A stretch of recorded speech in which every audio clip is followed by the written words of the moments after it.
Hey, Nicholas, it's Pete from Leaky Paywall. I'm here to review your website, your subscription installation on Finascope. And I have a few thoughts, and I'll just take you through them in no particular order. So, first of all, I like a lot of the things that I see on here. You have a nice structure to your website, and I see that you have a mix of free and paid articles. Some articles are locked down, some articles are free. The first thing I would do is instead of picking and choosing which articles are free and paid, I would likely, in a restrictive way, I would probably meter your content so that the inbound reader has a choice of which article they would like to read before um, they get the paywall. So, in other words, if someone's Googling a specific article or somebody's on social media and they see a link to an article that they're interested in, and they click that, it's better to give them a free taste that way so they're choosing which article to read. And then on the next article, require them to register or pay. So that would be the approach. I understand that sometimes you want a category of content that you need to lock down. That's fine. If you need to do that, then at the very least, what I would do is I would put a free registration on your free content. So if I go into, and I'm not sure which article is free here, but I'm going to jump into this one. Okay, this one is paid. Let's go to the next one.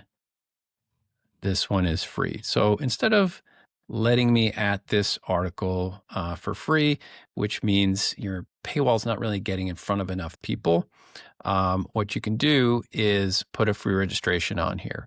And the registration essentially requires an email address to view the article that they're interested in.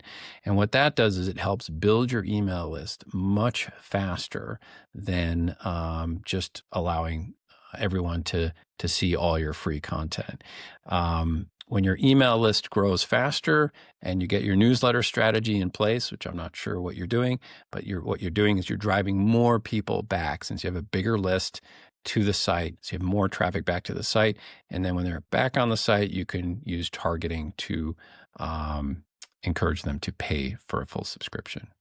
Okay, now just to show you what that looks like, if I go over here to the Salem Reporter, they have it set up so that readers can read any single article. But on the second article, once I land on this article, I get something like this. And this is a free registration that converts really well. So this story is free for you. Create an account and get the Salem Reporter's top stories to your inbox. So they know that they're going to get the story for free, and they're also going to get on your newsletter. And it's email and password. Those are the two things that need to be filled out. That teaches the reader that they are now registering for your website, and it passes the email address off to MailChimp or whatever email news provider you're using. If you install something like this on your content, you'll find about a 10 to 20% bump in newsletter subscriptions. It works better than any newsletter pop-up you've ever used. So there's the first big idea, or maybe that's two big ideas. Okay, the next and last thing I want to talk about is your subscription page. Now, just as a note, when you install a free registration, things like this, like subscribe to our free newsletter, you won't need any of this because your content is going to be in charge of driving email registrations. So you'll be able to clean up your site in this way. I also just want to make a quick mention of this purchase required. This is a good opportunity to shout out the benefits of paying for full access. So, join us and get, full access to all the content to make you a better financial, investor, whatever your content is promising, and have a few bullets of benefits, and then click here to check out. Okay, so let's talk about your subscribe page. Now, here we have, this is quite a long subscribe page. Do you really need to collect all this information? I would suggest that you skinny this down to just having your create a username, get the email address, password, of course, to log in. It looks like you need to collect a little bit of information, but and then you have some billing address information that's necessary. Try to skinny this down as much as you can. Now, let me go to your subscription.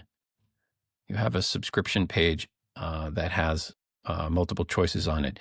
And what I would do is, instead of having this button here in the menu, I would have a subscribe and login link at the top. And the subscribe can be highlighted so folks know how to get to a subscription. Right now, you have to do it through an article. So that's another thing I would do. Now I have a login here. Let me see if I can get to I subscribe. Here it is. I think here it is. Okay, so here you have your typical subscription page with a bunch of options. This is fairly confusing. You have 1, 2, 3, 4, 5, 6, 7 options on this page. Ideally, have at least one main visual theme. I understand there's free access and you can purchase articles individually, but I would just remove that for now. I'm not sure how well this is working for you. We found that pay per article doesn't really convert as well as really focusing on paid subscriptions and getting that recurring revenue going.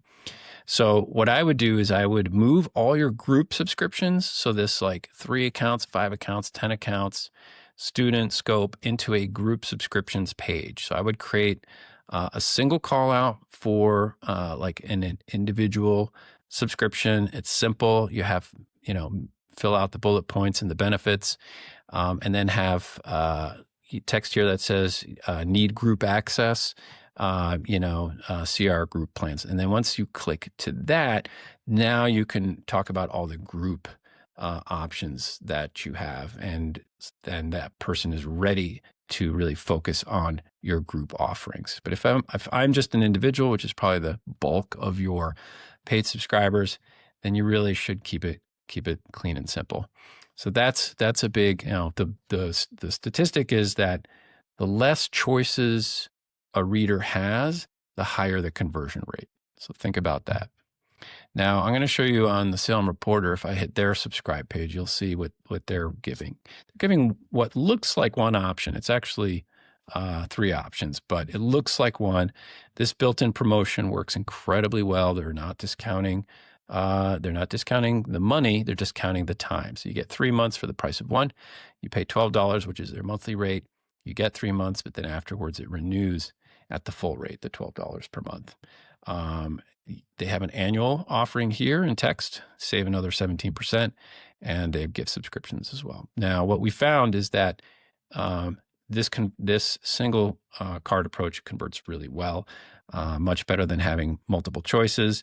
There still are multiple choices here, and what we're finding is that even though this is just a text link for the annual plan, is more people actually choose the annual plan than they do the monthly plan, which tells us that readers basically read everything on your subscription cards. Okay, Nicholas, I hope that was helpful. If you want to talk and get in a little deeper about subscription strategy, please reach out, and good luck to you.